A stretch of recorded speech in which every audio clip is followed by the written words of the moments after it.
नमस्कार, स्वागत है आपका हमारे चैनल पर। मैं हूं आपके साथ शिप्रा सैनी। भारत को एक बार फिर से रूस का साथ मिला है। पाकिस्तान और चीन को रूस ने बड़ा झटका देते हुए उनकी उम्मीदों पर पानी फेर दिया है। दरअसल रूस ने एससीओ यानी शंघाई सहयोग संगठन का नक्शा जारी करते हुए जिसमें पीओके, अक्साई चीन और साथ ही कश्मीर को भारत के हिस्से के रूप में दिखाया है। ये अपने आप में पाकिस्तान के लिए बड़ा झटका है, जो इससे पहले एक काल्पनिक नक्शा जारी कर चुका है, जिसको लेकर भारत ने आपत्ति भी जाहिर की थी। लेकिन अब रूस की ओर से शंघाई सहयोग संगठन का ये नक्शा जारी करते हुए इसमें पीओके, कश्मीर और साथ ही साथ अक्साई चीन को भारत का हिस्सा दिखाया गया है। यानी रूस भी ये मान रहा है कि कश्मीर और साथ ही पाक अधिकृत कश्मीर और साथ ही साथ अक्साई चीन जो है वो भारत का हिस्सा है, जिस पर अक्सर पाकिस्तान जो है वो अपना हक जमाता है, जिस पर पाकिस्तान की ओर से हर बार ये कहा जाता है कि कश्मीर हमारा है, कश्मीर पर भारत ने कब्जा किया हुआ है, पाक अधिकृत कश्मीर हमारा है। इस तरीके के जो तमाम बहस हैं, तमाम जो आरोप प्रत्यारोप का दौर है, वो अंतर्राष्ट्रीय मंच तक भी चलता रहा है। लेकिन अब रूस की ओर से जो नक्शा जारी, इसमें जो पाकिस्तान अधिकृत कश्मीर का हिस्सा है गिलगिट बल्तिस्तान, उसे भारत का अभिन्न अंग के रूप में दिखाया गया है और साथ ही साथ कश्मीर को भी भारत का हिस्सा दिखाया गया है। तो ये अपने आप में पाकिस्तान के लिए बड़ा जवाब है और इसी नक्शे को जारी करते हुए तमाम जो ट्विटर यूजर हैं वो ये कह रहे हैं कि रूस ने एक बार फिर से भारत के साथ दोस्ती निभाई है। क्योंकि बता दें कि इससे पहले हाल ही में जब भारत ने यूएनएससी में स्थायी सदस्यता की मांग की थी, तो उस वक्त भी रूस ने भारत का साथ दिया था और रूस ने यूएनएससी में भारत की स्थायी सदस्यता का समर्थन किया था। लेकिन वहीं जिस तरह से कश्मीर को लेकर अमेरिका ने राग अलापा है, जिस तरह से अमेरिका अक्सर ये कहता रहा है आजाद कश्मीर का राग उसने अलापा है, लेकिन अमेरिका जैसे देशों के लिए भी जाहिर तौर पर ये जो मैप सामने आया है कि बड़ा झटका है, कहीं ना कहीं एक करारा जवाब है कि किस तरह से भारत को दबाने की कोशिश लगातार जारी है। लेकिन वहीं रूस लगातार भारत के साथ वफादारी निभा रहा है, दोस्ती निभा रहा है और लगातार हम ये देख भी रहे हैं। लेकिन जिस तरह से शंघाई सहयोग संगठन का ये नक्शा रूस की ओर से जारी किया गया है, आपको ये बता दें कि इससे कुछ दिन पहले जब शंघाई सहयोग संगठन की 22वीं बैठक हुई थी, तो उस दौरान पाकिस्तान के राष्ट्रीय सुरक्षा सलाहकार ने जानबूझकर एक काल्पनिक नक्शा जो है वो पेश किया था, जिसके बाद भारत ने पाकिस्तान को चेतावनी भी दी थी और पाकिस्तान की इस हरकत पर भारत की ओर से कड़ा ऐतराज जाहिर किया गया था। इसके अलावा आपको बता दें भारत के एनएसए अजीत डोभाल ने इसका कड़ा विरोध करते हुए बैठक छोड़ने का फैसला भी उस वक्त ले लिया था।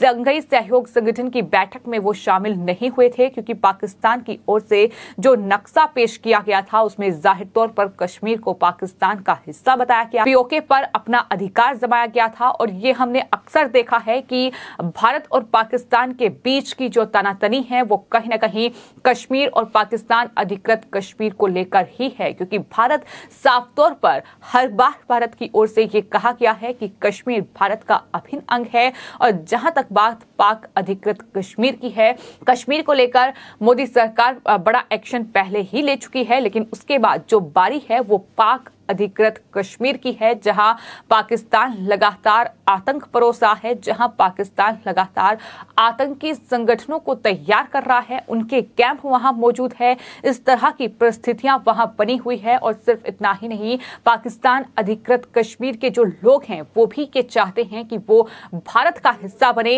वो कई बार इस तरीके के उनके बयान सामने आ चुके हैं, लेकिन अब कहीं ना कहीं रूस ने पाकिस्तान को ये बड़ा और करारा जवाब दिया है कि जिस तरह से ये नक्शा जारी किया गया है, जिसमें पाकिस्तान अधिकृत कश्मीर और साथ ही अक्साई चीन के अलावा कश्मीर को भारत का हिस्सा दिखाया गया है। वो भी तब रूस ने ये नक्शा जारी किया है जब पाकिस्तान की ओर से ये डिमांड की गई है कि दरअसल रूस जो है उसी कीमत पर पाकिस्तान को जो ऑयल है वो दे जिस कीमत पर भारत को दिया गया था। आपको बताते हैं कि अमेरिका की ऑफिशियल विजिट पर वॉशिंगटन पहुंचे पाकिस्तान के नए फाइनेंस फाइनेंस मिनिस्टर इशाक डार ने ये कहा कि पाकिस्तान भी रूस से ईंधन यानी फ्यूल खरीदना चाहता है, लेकिन हम चाहते हैं कि रूस की व्लादिमीर पुतिन सरकार हमें उसी रेट पर ऑयल सप्लाई करे जिस कीमत पर भारत ने ये ऑयल खरीदा है।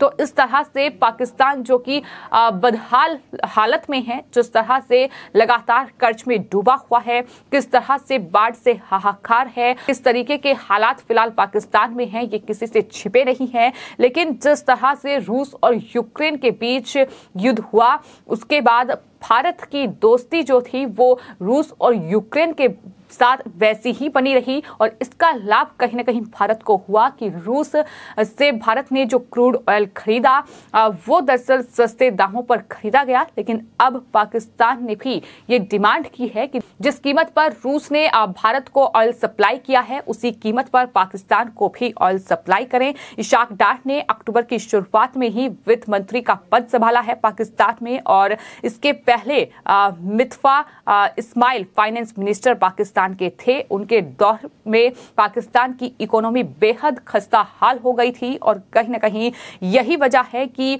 पाकिस्तान के फाइनेंस मिनिस्टर को बदला गया। लेकिन अब वॉशिंगटन में मीडिया से बातचीत करते हुए उनसे ये सवाल किया गया कि क्या पाकिस्तान भी रूस से सस्ता तेल खरीदना चाहता है। इसके जवाब में इशाक डार ने ये कहा कि भारत ने जब रूस से ऑयल खरीदा तो पश्चिमी देशों ने इसका कोई विरोध नहीं किया। पाकिस्तान की इकोनॉमी बेहद मुश्किल दौर से गुजर रही है। अगर रूस हमें भी उसी दाम पर तेल देता जिस कीमत पर उसने भारत को दिया तो बेहतर होगा। मुझे उम्मीद है कि पश्चिमी देशों को ऐतराज नहीं होगा। लेकिन आपको ये बता दें कि जब रूस और यूक्रेन के बीच युद्ध छिड़ा था, जब भारत लगातार तेल की सप्लाई रूस से कर रहा था, उस वक्त अमेरिका जैसा देश भारत को आंख दिखा रहा था। लेकिन आज पाकिस्तान के ही फाइनेंस मिनिस्टर अमेरिका में बैठकर ये कह रहे हैं कि रूस से वो ऑयल सप्लाई चाहते हैं। तो ऐसे में माना जा रहा है कि ये जो उनका बयान है ये अमेरिका को नाराज कर सकता है। और उस वक्त में जब अमेरिका के जो राष्ट्रपति हैं जो बाइडेन, वो कहीं ना कहीं ये कह रहे हैं कि दरअसल पाकिस्तान जो है वो दुनिया का सबसे खतरनाक देश है। हालांकि एक तरफ पाकिस्तान को वो खतरनाक देश करार दे रहे हैं, लेकिन दूसरी तरफ F-16 फाइटर विमान जो हैं उनके मेंटेनेंस के लिए फंड भी पाकिस्तान को अमेरिका की ओर से ही दिया जा रहा है। तो कहीं ना कहीं पाकिस्तान जो है वो फंसा हुआ है। रूस जहां एक तरफ भारत का साथ दे रहा है, हर अंतर्राष्ट्रीय मंच पर वो भारत के साथ खड़ा नजर आ रहा है, तो वहीं कहीं ना कहीं अमेरिका जैसा देश जिसका कहीं ना कहीं स्टैंड क्लियर नजर नहीं आ रहा है। लेकिन भारत जिस तरह से दुनिया के तमाम देशों को भी अंतर्राष्ट्रीय मंच पर हर एक मुद्दे को लेकर लताड़ लगा रहा है, जिस तरह से आईना दिखा रहा है, उसका ही नतीजा है कि आज दुनिया के तमाम बड़े देश भारत को कहीं ना कहीं उसकी तारीफ कर रहे हैं। और जिस तरह से भारत की अर्थव्यवस्था तेजी से बढ़ रही है, जहां तमाम दुनिया के देशों की अर्थव्यवस्थाएं डगमगाई हुई हैं, भारत की अर्थव्यवस्था स्टेबल है और इसको लेकर भी तमाम दुनिया के देश भी ये मान रहे हैं कि भारत आने वाले वक्त में